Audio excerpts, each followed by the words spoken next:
ಎಲ್ಲರಿಗೂ ಶುಭ ಸಂಜೆ. ಇವತ್ತು ನಾನು ಹೇಳಕೊಟ್ಟಿರುವಂತಹ ಕತೆ 2 ಪಾರಿವಾಳಗಳ ಕುರಿತಾಗಿ. ಒಂದೂರಲ್ಲಿ ಒಬ್ಬ ರಾಜ ಇರ್ತಾನೆ. ಆ ರಾಜ ತುಂಬ ಪ್ರೀತಿಯಿಂದ 2 ಪಾರಿವಾಳಗಳನ್ನು ಸಾಕಿರ್ತಾನೆ. ರಾಜನಿಗೆ ಪಾರಿವಾಳಗಳು ಅಂದರೆ ತುಂಬಾ ಪ್ರೀತಿ.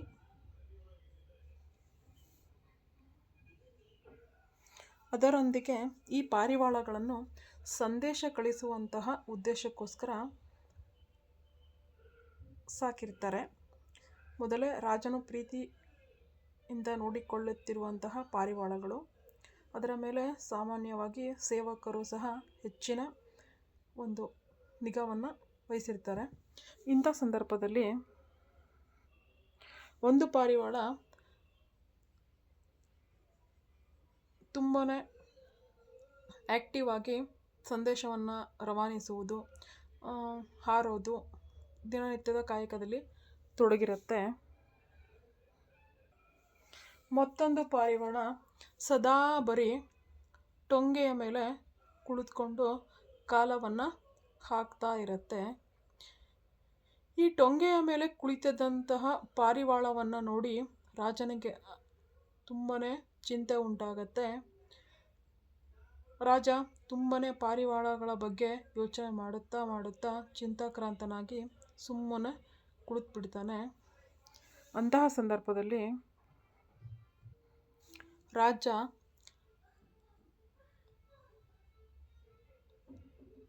ರಾಜ್ಯದಲ್ಲಿ ಇರುವಂತಹ ಅತ್ಯುತ್ತಮ ವೈದ್ಯರು ಯಾರು ಪಾರಿವಾಳವನ್ನು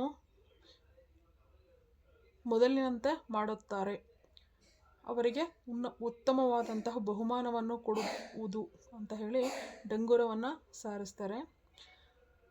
ಎಲ್ಲ ವೈದ್ಯರು ಬಂದು ಪಾರಿವಾಳವನ್ನು ಚೆಕ್ ಮಾಡ್ತಾರೆ. ಅದರಲ್ಲಿ ಒಬ್ಬ ಬುದ್ಧಿವಂತ ಡಾಕ್ಟರ್ ಬಂದು ಅವನು ಸಹ ಪಾರಿವಾಳವನ್ನು ಪರೀಕ್ಷಿಸಲು ಮುಂದಾಗ್ತಾನೆ.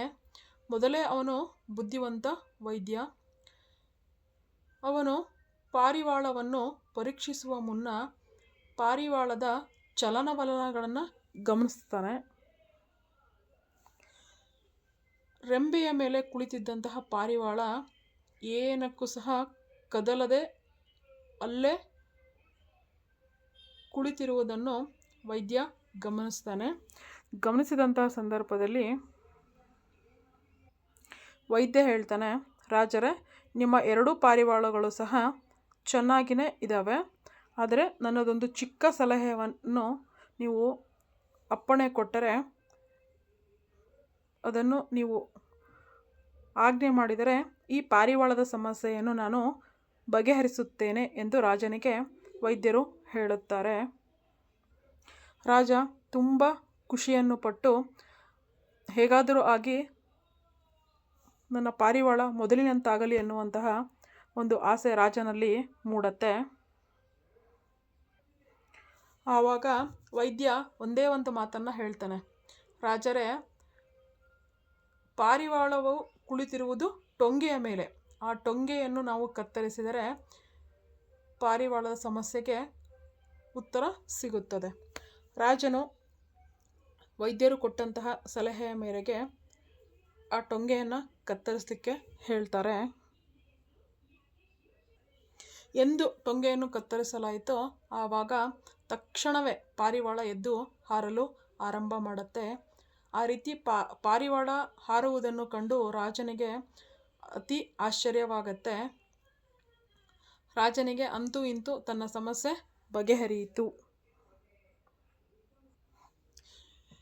ಅಂತ ಹೇಳಿ ತುಂಬ ಖುಷಿ ಪಡ್ತಾನೆ. ಈ ರೀತಿ ಪಾರಿವಾಳವು ಮತ್ತೊಂದು ಪಾರಿವಾಳದಂತೆ ದಿನ ಪತ್ರ ಸಂದೇಶಗಳನ್ನು ರವಾನಿಸಲಿಕ್ಕೆ ಶುರು ಮಾಡುತ್ತೆ. ಇಲ್ಲಿಗೆ ಈ ಕತೆ ಮುಗಿಯಿತು. ಆತ್ಮೀಯ ಸ್ನೇಹಿತರೆ, ಈ ಒಂದು ಕಥೆಯಲ್ಲಿ ತಿಳಿದು ಬರುವಂತಹ ಮಾರಲ್ ಏನಂದರೆ, ಆ ಟೊಂಗೆ ಅನ್ನುವಂತಹದ್ದು ನಮ್ಮ ಕಂಫರ್ಟ್ ಝೋನ್ ಇದ್ದಂಗೆ. ಆ ಟೊಂಗೆ ಮೇಲೆ ಕುಳಿತಿರುವಂತಹ ಪಾರಿವಾಳ ನಾವು. ಯಾವತ್ತು ನಾವು ನಮ್ಮ ಕಂಫರ್ಟ್ ಝೋನಿಂದ ಆಚೆ ಬರ್ತೀವಿ ಆ ಸಮಯದಲ್ಲಿ ಜೀವನದಲ್ಲಿ ಅತ್ಯುತ್ತಮವಾದದ್ದನ್ನು ಅತ್ಯದ್ಭುತವಾಗಿ ಸಾಧಿಸುವಂತಹ ಶಕ್ತಿ ಪ್ರತಿಯೊಬ್ಬ ಮನುಷ್ಯನಿಗೂ ಸಹ ಇದ್ದೇ ಇರುತ್ತೆ.